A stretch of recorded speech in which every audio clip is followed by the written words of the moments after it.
Good morning guys, this is Gaurav. Welcome to online classes of GChem. So students, today's topic is metal and non-metal and this chapter having 4 to 5 marks in board exam.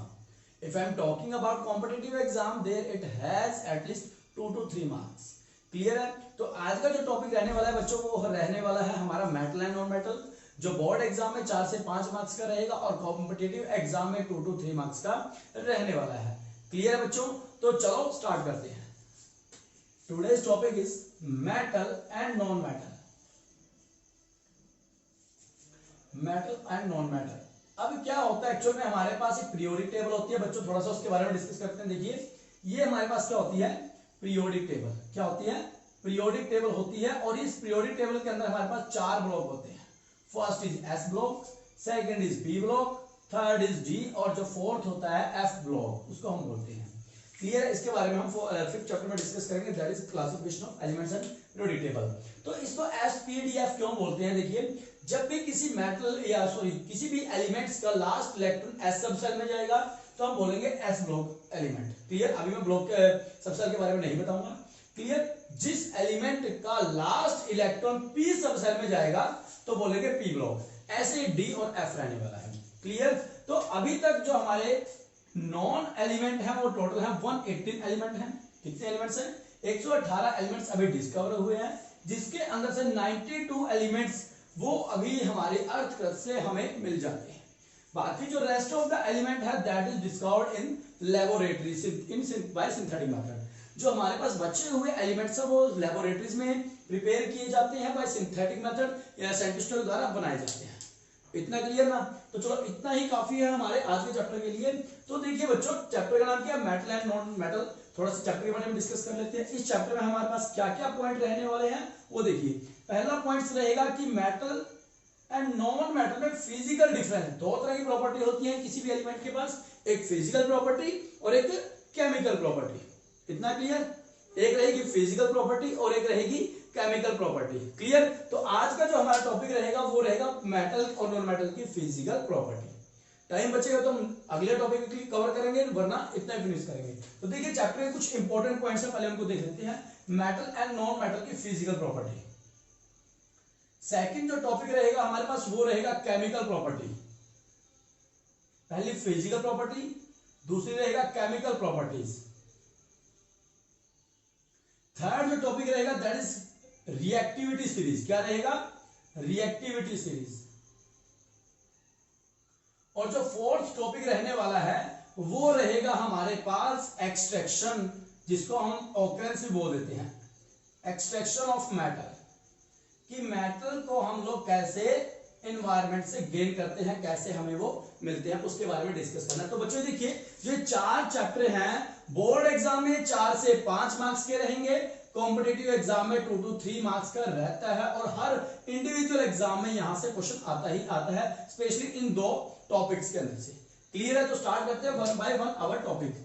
तो बच्चों अभी बच्चों के कुछ question आते हैं कि sir हमें मेटल और नॉन मेटल के ना डिफरेंस याद नहीं होता। क्या नहीं याद होता? उन दोनों में पता नहीं लगता। जब एग्जाम में लिखने बैठते हैं तो हम भूल जाते हैं कि एक्चुअली मेटल और नॉन मेटल में क्या डिफरेंस है। तो एक छोटी सी कहानी है वो सुनाता हूं। हुआ क्या कि चंडीगढ़ में ना अपने मोहनलाल जी को जान पहचान के थे। ठीक है? चंडीगढ़ में क्या है, मोहनलाल जी मास्टर जी अपने क्या है, उनकी दुकान में ना सब चोरी हो गया। इस खबर को दिमाग में छाप लो। मैंने क्या लिखा? चंडीगढ़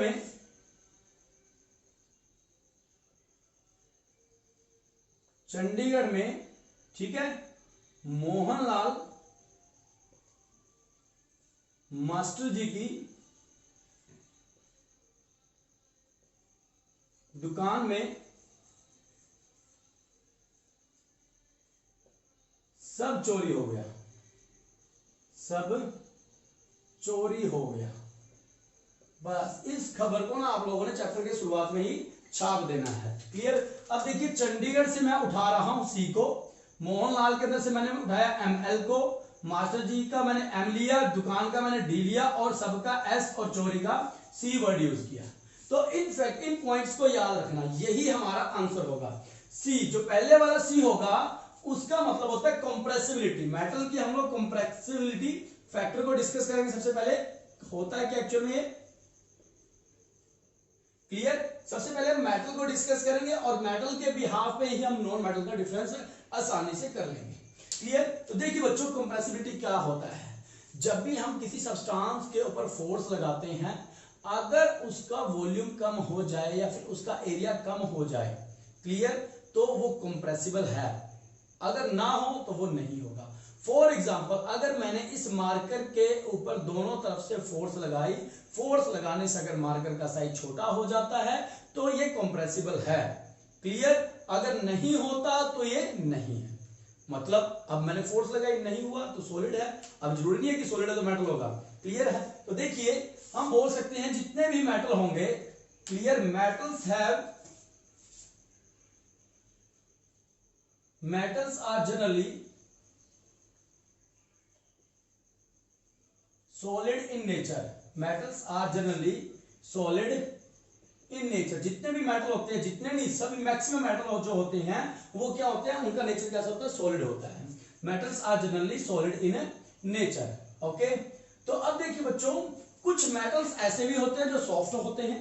पहले क्या था, बहुत हार्ड हुआ, फिर थोड़ा सा सॉफ्ट हुआ, सॉफ्ट के बाद कौन सी स्टेज आती है भाई, लिक्विड ही आती है। तो एक हमें ऐसा मेटल भी मिलेगा जो लिक्विड भी होगा। पहले बात करते हैं सॉफ्ट की। सेकंड पॉइंट में लिखेंगे alkali metals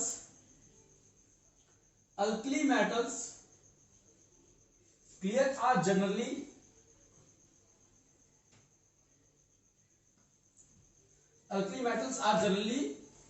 soft nature. Clear. Example में लिखेंगे हम, सोडियम हो गया, पोटेशियम हो गया। Clear.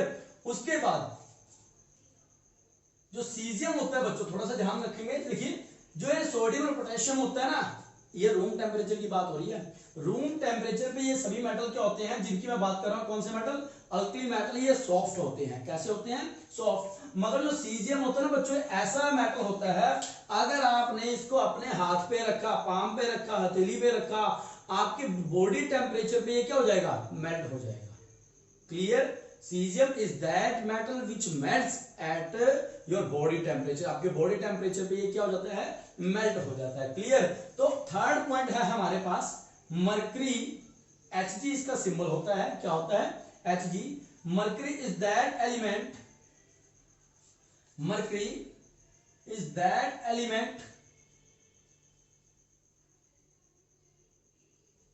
which are found in a liquid state, जो हमें लिक्विड स्टेट में मिलता है बच्चों, लिक्विड स्टेट। इतना क्लियर ना। अब देखिए एक ही पॉइंट के अंदर से हम लोगों ने 3 पॉइंट निकाले हैं ताकि आप लोगों के अच्छे स्कोर रहे। पहला, मेटल्स क्या होते हैं। अगर आप लोगों से नॉर्मल पूछता है कि जो मेटल्स होते हैं उनका नेचर कैसा होता है, आप लोग आंख बंद करके बोल देना कि सॉलिड होता है। मगर कहेगा, वो कहता है कि अगर नहीं भाई सॉलिड, सभी सॉलिड होते हैं, तो आप लोग नहीं, कुछ मेटल्स ऐसे होते हैं जो सॉफ्ट होते हैं। क्लियर। फिर अगर फिर पूछता है कि क्या सभी सॉफ्ट और हार्ड होते हैं, तो आप कहोगे नहीं, मरकरी भी एक ऐसा एलिमेंट है, मेटल होता है। मरकरी क्या है, मेटल है। एलिमेंट लिखेंगे, यहां पर लिखेंगे मेटल। क्या लिखेंगे, mercury is that metal which is found in a liquid state. Mercury एक ऐसा मेटल है जो क्या होता है, लिक्विड स्टेट में पाया जाता है। और बच्चों मरकरी का ना बॉइलिंग पॉइंट काफी ज्यादा होता है। क्या होता है, इसका बॉइलिंग पॉइंट काफी हाई होता है, इसलिए ये जो थर्मोमीटर होते हैं उनके अंदर यूज किया जाता है।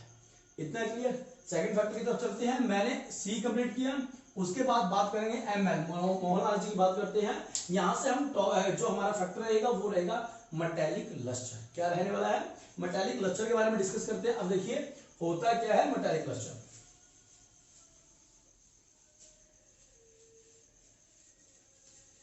बच्चों अपने नोट साथ के साथ बनाते रहना। जो नेक्स्ट टॉपिक रहेगा हमारे पास वो रहेगा मेटालिक लस्टर। अब एक बात बता दूं आप लोगों को कि जितने भी मेटल्स होते हैं सभी की शाइनिंग सरफेस होती है। लस्टर का मतलब चमक, शाइनिंग सरफेस बोल सकते हैं। जितने भी मेटल प्योर फॉर्म में होते हैं दे हैव शाइनिंग सरफेस। अब आप कहोगे सर जी ऐसा तो कुछ नहीं है कि हम लोगों ने गहना बनवाया था और वो गहना 1 साल के बाद या 2 साल के बाद थोड़ा सा डल दिखाई देने लग गया, उसकी जो शाइनिंग थी वो चली गई। वो कहां चली गई, अब ये क्वेश्चन आता है खासकर बोर्ड एग्जाम में कि जो आपका मेटालिक कंपाउंड होता है कोई भी, वो आफ्टर फ्यू डेज या after few month after few year वो उसकी जो सरफेस होती है व्हाई इट बिकम डल, वो डल क्यों दिखाई देती है, उसके बारे में डिस्कस करते हैं। देखिए मेटालिक लस्टर के बारे में बात करते हैं तो लिखेंगे metals have shining surface in pure form, in pure state बोल सकते हैं। जब मेटल अपनी ना प्योर स्टेट में होता है तो उसकी सरफेस क्या होते हैं, काफी चमकदार होती है। तो अब क्वेश्चन उठते हैं कि सर ऐसा तो कुछ नहीं है कि अगर हम गहने बनवाते हैं वो कुछ साल के बाद क्या हो जाते हैं, डल दिखाई देना स्टार्ट हो जाते हैं, तो ऐसा क्यों होता है। देखिए बच्चों, मैंने एक मेटल लिया, फॉर एग्जाम्पल ये मेटल कोई भी मेटल है, जब ये एयर में क्या ऑक्सीजन प्रेजेंस है, जब ये मेटल हमारा ऑक्सीजन के साथ रिएक्ट करता है दैट मेक्स मेटल ऑक्साइड, ये क्या बनाता है, मेटल ऑक्साइड। और इसी मेटल ऑक्साइड की ना वो लेयर होती है, क्लियर। कोई मान लो ये मेटल है हमारे पास, इसके ऊपर ना एक लेयर बन जाती है जिसको हम बोलते हैं मेटलिक ऑक्साइड, क्लियर। ऑक्सीजन के साथ रिएक्ट करने के बाद फॉर एग्जांपल ये हमारा मेटल हो गया, क्लियर। और इसके ऊपर ना एक लेयर बन गई, ये देखो जो ग्रीन मार्कर से मैंने शो किया है, ये एक लेयर बन गई। ये लेयर किस चीज की बन गई, मेटालिक ऑक्साइड की लेयर बन गई, जो ट्रांसपेरेंट लेयर होती है, ठीक है। मगर इसके अंदर डस्ट पार्टिकल ऐड होने के कारण ये थोड़ा डल दिखाई देना स्टार्ट हो जाती है, क्लियर। मगर कुछ मेटल्स पे ग्रीन कलर की भी होती है, ब्लैक कलर की भी दिखाई देती है। अगर मैं गोल्ड की बात करूं, वहां पर ये ट्रांसपेरेंट होती है, ट्रांसपेरेंट तो नहीं बोलेंगे, थोड़ा सा ट्रांसलूसेंट होती है, क्लियर।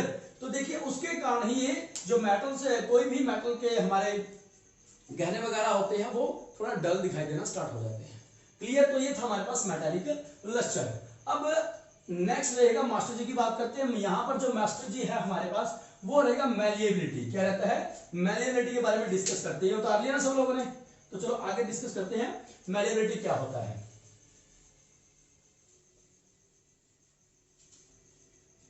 मास्टर जी की बात करेंगे वो रहेगा मैलिएबिलिटी। क्या रहेगा, मैलिएबिलिटी के बारे में डिस्कस करते हैं। मैलिएबिलिटी होता है क्या है, क्लियर। तो देखिए जब भी किसी मेटल्स को आप लोगों ने देखा होगा, गहनों की बात कर लूं मैं, अगर मैं एल्यूमिनियम के आर्टिकल्स की बात कर लूं, आयरन के आर्टिकल्स की बात कर लूं, तो वो आप लोगों ने बहुत सारे डिफरेंट शेप्स में देखा होगा, शीट्स की फॉर्म में देखा होगा, क्लियर। तो यहां पर हम बोल सकते हैं मैलिएबिलिटी होती है जब भी किसी मेटल को प्रेशर अप्लाई करके किसी शीट की फॉर्म में चेंज कर दिया जाए, ऐसी प्रॉपर्टी को हम बोलते हैं मैलिएबिलिटी। और उस मेटल को बोलेंगे मैलिएबल। क्या बोलेंगे, मैलिएबल, क्लियर। तो लिखेंगे some metals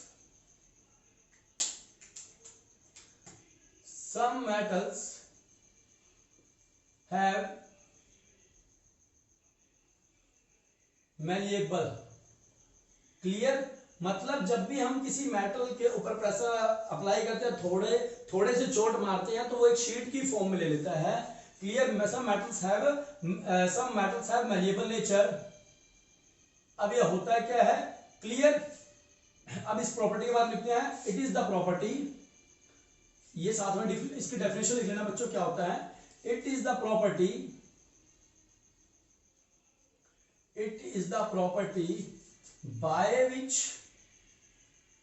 by which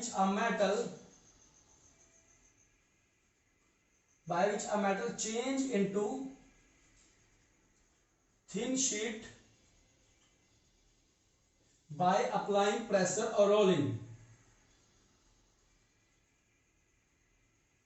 clear, by applying pressure or rolling। खासकर जो हमारे आयरन के मटेरियल होते हैं ना, उनके अंदर रोलिंग मेथड यूज होता है उनको थिन शीट में कन्वर्ट करने के लिए। तो देखिए ऐसी प्रॉपर्टी, क्वेश्चन भी आता है बोर्ड एग्जाम में, खासकर स्टेट बोर्ड एग्जाम में 2 मार्क्स का क्वेश्चन आता है कि what is malleability and ductility. तो बोलेंगे मैलिएबिलिटी क्या होती है, इट इज द प्रॉपर्टी, ये प्रॉपर्टी होती है by which a metal change into thin sheet, metal को थिन शीट में कन्वर्ट कर दिया जाता है। कब और कैसे, बाय अप्लाइंग प्रेशर, या तो उनके ऊपर प्रेशर अप्लाई करेंगे, हाइड्रोलिक प्रेशर फॉर एग्जांपल, और रोलिंग। रोलिंग में क्या होता है, 2 रोल ऐसे हावी जो मेटल्स होते हैं उनकी बोल टाइप कुछ रोल कर रहा होता है, उनके बीच से जब मेटल को गुजारा जाता है, then the metal changed into thin sheet. Is it clear. तो ये था हमारे पास मैलिएबिलिटी, और उस मेटल को क्या बोलेंगे, मैलिएबल बोलेंगे। क्या बोलेंगे, मैलिएबल। तो लिख सकते हैं हम some metals have malleable nature. तो कुछ मेटल्स का ना मैलिएबल नेचर होता है, मतलब उनका नेचर तन्यता, हिंदी में बोलते हैं तन्यता, मतलब उनके ऊपर ना अगर फोर्स अप्लाई की जाए तो वो थिन शेड में चेंज हो जाते हैं। इतना क्लियर। तो ये था हमारे पास थर्ड प्रॉपर्टी। साथ से अब लिखते रहा करो भाई, तीन प्रॉपर्टी होगी। फोर्थ प्रॉपर्टी की तरफ चलते हैं, that is D, D for ductility. क्या रहता है, डी फॉर डक्टिलिटी। बता लिया ना सब लोगों ने। तो देखिए नेक्स्ट जो प्रॉपर्टी है हमारे पास वो रहेगी डक्टिलिटी के बारे में डिस्कस करते हैं। अब ये भी सेम ही है, बस थोड़ा सा डिफरेंस है इसके अंदर, उसके बारे में डिस्कस करते हैं। डक्टिलिटी क्या होती है।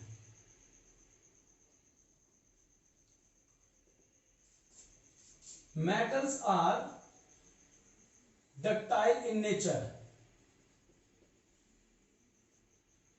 मेटल्स का कैसा नेचर होता है, डक्टाइल नेचर होता है। क्लियर। अब होती क्या है वो भी डेफिनेशन लिखिए, सेम है बिल्कुल। It is the property, it is the property by which a metal change into, बस थोड़ा सा डिफरेंस रहेगा, वहां पर हम लोगों ने थिन शीट में कन्वर्ट किया था, यहां पर थिन वायर में कन्वर्ट करेंगे। It is the property of metal, it is the property of metal, ये मेटल की प्रॉपर्टी होती है, by which a metal, it is the property of metal by which, it is the property of a metal by which a metal change into thin wire, thin wire. Okay. तो ये thin wire में हमारे पास metal change हो जाता है। अगर मैं बात करूं एग्जांपल के लिए लिखूं कि 1 ग्राम जो गोल्ड होता है, क्लियर बच्चों, जो 1 ग्राम गोल्ड होता है converts into 2 kilometre long wire, वो 2 किलोमीटर लंबी वायर में चेंज कर सकते हैं हम, उसको हो जाता है। 1 ग्राम गोल्ड हमारा बदल जाता है जब उसके ऊपर फोर्स या प्रेशर अप्लाई किया जाता है into thin wire by pressure. Clear. जब उसके ऊपर प्रेशर लगाया जाता है तो 1 ग्राम जो गोल्ड होता है वो 2 किलोमीटर लंबी वायर में कन्वर्ट हो जाता है। क्लियर है ना, इसलिए बच्चों प्रेशर से बचो। ठीक है। तो ये था हमारे पास फोर्थ प्रॉपर्टी जो क्या थी, डक्टिलिटी। क्लियर। तो अब जो नेक्स्ट प्रॉपर्टी रहती है दैट इज सोनरस। अब आज आप लोगों को पता लगेगा कि जो स्कूल्स के अंदर बेल होती थी वो लोहे की क्यों होती थी, वो मेटल्स की क्यों होती थी। क्लियर है ना, सब लोगों ने देखी होगी। देखिए नेक्स्ट प्रॉपर्टी है हमारे पास, fifth property, that is sonorous. अब देखिए सब बच्चों ने, मैक्सिमम बच्चों ने, आप लोगों ने देखा होगा कि जो स्कूल बेल होती है जब उसके ऊपर हैमर पड़ता है, क्लियर, वो काफी शोर करती है, टन टन टन आवाज सबने सुनी होगी। क्लियर है। अब या फिर कोई मेटल, लोहे की कोई छड़ है, रोड है, वो ऊपर से गिर जाती है और जब वो गिरती है तो नॉइज प्रोड्यूस करती है। क्लियर। उस नॉइज को ही हम बोलते हैं सोनरस। क्या बोलते हैं, सोनरस। तो यहां पर क्या होता है, जब when a metal strike with a hard surface,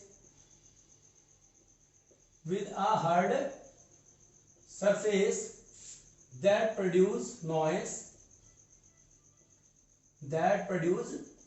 तो वो noise produce करती है। Clear. When a metal strike with a hard surface that produce noise, and that noise is known as sonorous, and that noise is known as, और उसी शोर को हम बोलते हैं सोनरस। क्लियर। ये हर एक मेटल की प्रॉपर्टी होती है जो काफी हार्ड होते हैं, सोडियम पोटेशियम इतना शोर नहीं करते। क्लियर, क्योंकि वो काफी डेंजर होते हैं। क्लियर। तो ये थी हमारे पास फिफ्थ प्रॉपर्टी। अब जो नेक्स्ट प्रॉपर्टी है बच्चों बहुत इंपॉर्टेंट रहने वाली है।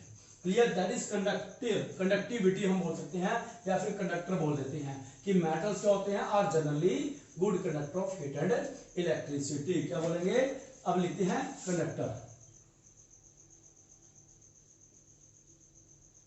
तो हम सिंपल याद रखेंगे कि metals are good conductor. Clear. Metals are good conductor of heat and electricity,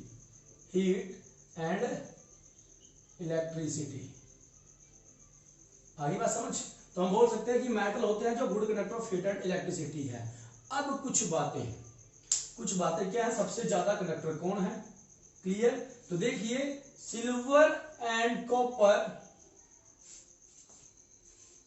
are good conductor, सबसे ज्यादा जो अच्छे कंडक्टर होते हैं that is silver and copper, clear. और जो सबसे घटिया मेटल्स होते हैं that is mercury are bad conductor. ये भी एग्जांपल याद रखना बच्चों, जो सिल्वर और कॉपर होते हैं दैट इज गुड कंडक्टर और जो मर्करी होता है that is bad conductor. Is it clear.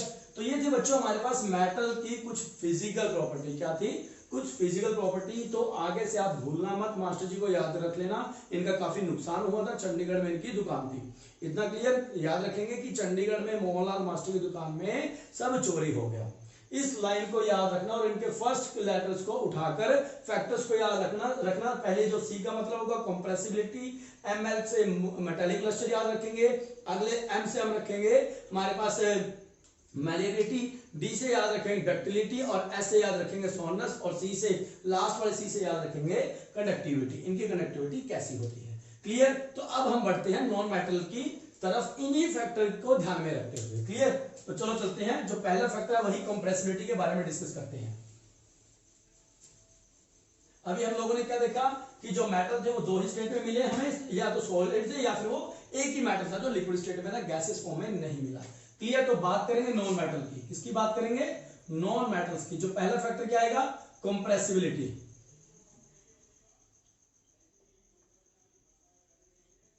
तो लिखेंगे नॉन मेटल में एन से बच्चों रिप्रेजेंट कर रहा हूं नॉन मेटल को, ध्यान रखना एन से मैं रिप्रेजेंट करूंगा किसको, नॉन मेटल को रिप्रेजेंट कर रहा हूं। तो यहां पर non metals are found in all state, are found इन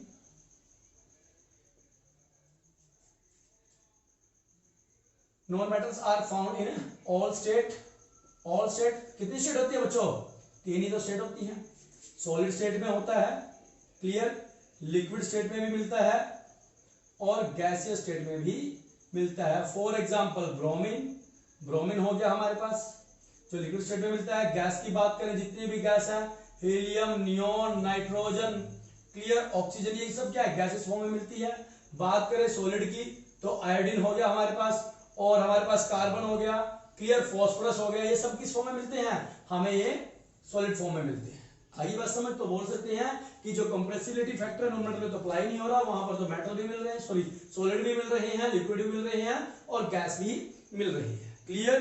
तो अब ये था हमारे पास नॉन मेटल का डिफरेंस, आप लोग बता सकते हो ना, क्लियर। नेक्स्ट फैक्टर की तरफ चलते हैं, दैट इज मेटालिक लस्टर। तो नेक्स्ट फैक्टर क्या है हमारे पास बच्चों, मेटालिक लस्टर। अब देखिए मेटालिक लस्टर में क्या बोलता है, नॉन मेटल है, बहुत जिद्दी है ये भी, मेटल की तरह ही हर प्रॉपर्टी रखता है। तो लिखेंगे नॉन मेटल्स हैव नॉट, इनके पास कोई लस्टर नहीं होता, एनी लस्टर एक्सेप्ट आयोडीन, बस मिल गया ना, आयोडीन। आयोडीन एकमात्र ऐसा एलिमेंट सॉरी नॉन मेटल होता है जो काफी चमकदार होता है, काफी तो नहीं बोलेंगे, चमकदार होता है as compare to other non metal, clear. तो ये था हमारे पास सेकंड फैक्टर। बात करेंगे थर्ड फैक्टर। थर्ड फैक्टर क्या था हमारे पास, वो था मैलिएबिलिटी। क्या थी, मैलिएबिलिटी। और मैं इन दोनों फैक्टर को इकट्ठा कर रहा हूं, मैलिएबिलिटी एंड डक्टिलिटी को, क्योंकि हमारे पास कोई भी मेटल सॉरी नॉन मेटल नहीं होता, क्लियर। तो non metal, no malleable and ductility, no, यहां लिखेंगे नो नॉन मेटल हैव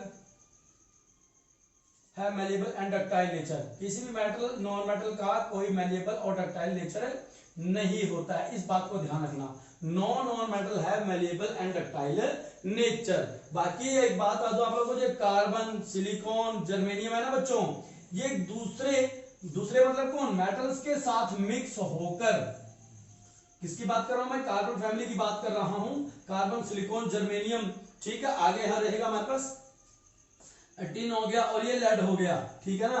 तो ये क्या है, ये ऐसे नॉन मेटल हैं जो मेटल के साथ मिलकर ऐसा मटेरियल बनाते हैं जो काफी स्ट्रॉन्ग होता है, इस बात को थोड़ा ध्यान में रखना।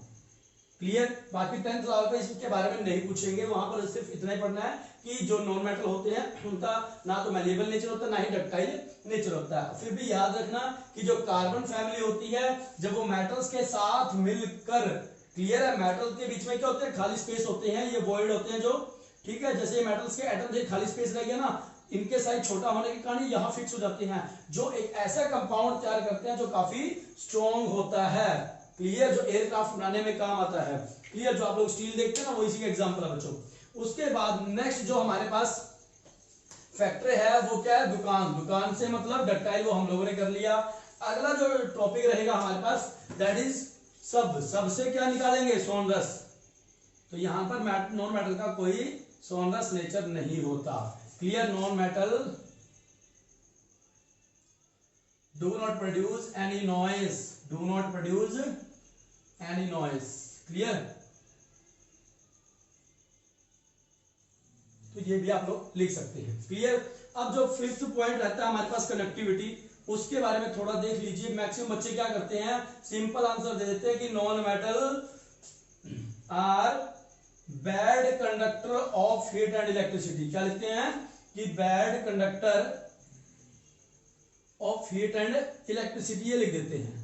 मगर बच्चों आपको बता दूं ऐसा कुछ नहीं है, नॉन मेटल के अंदर भी कोई ना कोई चोर छुपा बैठा है, और वो कौन है, क्लियर। अब देखिए कौन बैठा है, यहां पर होता है कार्बन। क्या होता है, कार्बन, जिसके दो बड़े ही फेमस एलोट्रोप हैं, उनकी बात करेंगे। पहला एलोट्रोप है, इसको ऊपर लिख रहा हूं। कार्बन के क्या है, दो एलोट्रोप है, first is diamond and the second is क्या है, ग्रेफाइट। देखिए कार्बन के हमारे पास दो एलोट्रोप होते हैं, पहला क्या और दूसरा क्या। पहला हम लोगों ने बात करेंगे डायमंड की, किसकी बात करेंगे बच्चों, डायमंड की। दूसरा होता है ग्रेफाइट की, क्लियर। किसकी बात करेंगे, ग्रेफाइट की। जो डायमंड होता है बहुत ज्यादा हार्ड होता है, क्लियर, और जो ग्रेफाइट होता है सॉफ्ट होता है। और जो डायमंड होता है दैट इज पुअर कंडक्टर, क्योंकि इसके अंदर कोई भी इलेक्ट्रॉन फ्री नहीं होता, क्लियर। और जो ग्रेफाइट होता है बच्चों, इसके अंदर एक इलेक्ट्रॉन फ्री होता है। क्या होता है, एक इलेक्ट्रॉन फ्री होने के कारण ही ये क्या होता है, गुड कंडक्टर होता है। तो मिल गया ना, ये भी कार्बन का एलोट्रोप होता है जो आप लोग पेंसिल के अंदर देखते हो, क्लियर। तो ये जो हमारे पास physical difference between the metal and non metal, इतना क्लियर बच्चों। तो देखिए बच्चों आगे हमारे पास जो केमिकल प्रॉपर्टी है उसके अंदर एक बहुत इंपॉर्टेंट पॉइंट है, वो अभी क्लियर कर देता हूं मैं थोड़ा सा, कि इलेक्ट्रोनेगेटिविटी क्या होती है, इलेक्ट्रोपॉजिटिविटी क्या होती है, क्लियर। थोड़ा सा सुनिएगा उसके बारे में भी क्या होता है। अब जो मेटल्स होते हैं, क्लियर, ये जस्ट मैं वैसे बता रहा हूं क्योंकि वीडियो फिर लंबी हो जाएगी अगर मैं इसको कंप्लीट डिस्क्राइब करूंगा, तो सुन लीजिए जस्ट। मेटल क्या होते हैं, हैविंग, या फिर लिखेंगे मेटल्स हैविंग डोनेटिंग नेचर। इनका जो नेचर होता है वो कैसा होता है, हैविंग डोनेटिंग नेचर। अभी ये क्या डोनेट करेंगे भाई, पैसा तो डोनेट नहीं करेंगे, सिंपल सी बात है। क्या है, इनके पास इलेक्ट्रॉन है ना। मैंने बात करी सोडियम की, इसका एटॉमिक नंबर 11 होता है। अगर मैं सेल्स में डिवाइड करूं तो 281, क्लियर। अब देखिए इस 11 का मतलब क्या है कि 11 प्रोटॉन और 11 ही क्या है, इलेक्ट्रॉन है, क्लियर। ये है मेरे पास कोई भी सोडियम का न्यूक्लियस, ये फर्स्ट सेल जिसमें 2 इलेक्ट्रॉन है, ये नेक्स्ट सेल जिसमें 8 इलेक्ट्रॉन है, और उससे वाली में 1 इलेक्ट्रॉन है। अब मैंने क्या किया, क्लोरीन लिया, क्लोरीन का ये न्यूक्लियस हो गया, फर्स्ट सेल, सेकंड सेल, ऐसे ही थर्ड सेल, ये 7 8 और ये 2 हो गया, क्लियर। इसके पास 17 प्रोटॉन है और इसके पास 11 प्रोटॉन है, क्लियर। तो ये जो 11 प्रोटॉन है इनके पास इतनी पावर नहीं होती, 11 प्रोटॉन के पास इतनी पावर, लिख रहा हूं कि 11 प्रोटॉन के पास इतनी पावर नहीं होती कि जो लास्ट वाला इलेक्ट्रॉन है इस इलेक्ट्रॉन को ये पकड़ के रखे। क्या करें, पकड़ के रखें। इतनी पावर नहीं होती, मगर होती है, मगर इतनी होती है जस्ट होल्ड करके रखते हैं। अगर दूसरा कोई ऐसा एलिमेंट आ जाए जिसके पास इससे ज्यादा प्रोटॉन है, वो इस इलेक्ट्रॉन को अपनी तरफ ले जाते हैं, क्लियर। तो हम बोल सकते हैं कि जो मेटल होते हैं उसका नेचर कैसा होता है, डोनेटिंग नेचर होता है। तो इसी चीज को हम बोलते हैं इलेक्ट्रोपॉजिटिविटी। क्या बोलेंगे, इलेक्ट्रो पॉजिटिविटी। पॉजिटिविटी की स्पेलिंग गलत होगी भाई, चेंज कर लीजिएगा, पॉजिटिविटी आप लोग करेक्ट कर लीजिएगा अगर गलत लग रहा है तो इसकी डेफिनेशन लिखेंगे इलेक्ट्रोपॉजिटिविटी क्या होती है कि कोई भी मेटल होता है वो कितनी जल्दी इलेक्ट्रॉन डोनेट कर सकता है। क्लियर, सिंपल याद रखेंगे, ज्यादा हार्ड डेफिनेशन को याद करने जरूरत नहीं है। द एबिलिटी ऑफ मेटल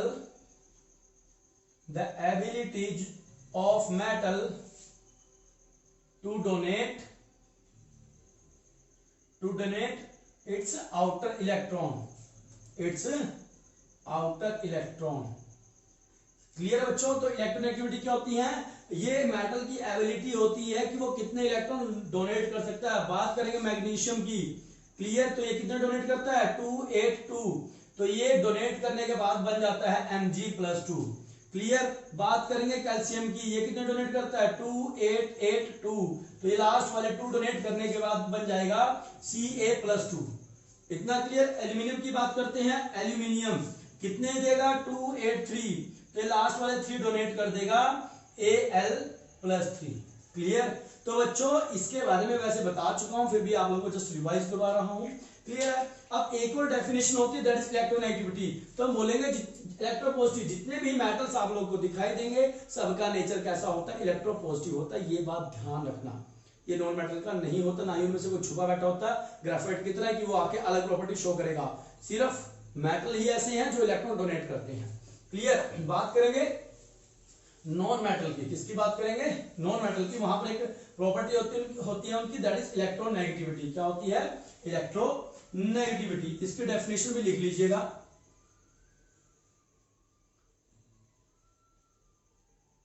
अब ये इलेक्ट्रोनेगेटिविटी होती क्या है, लिखेंगे the property, the ability of non metal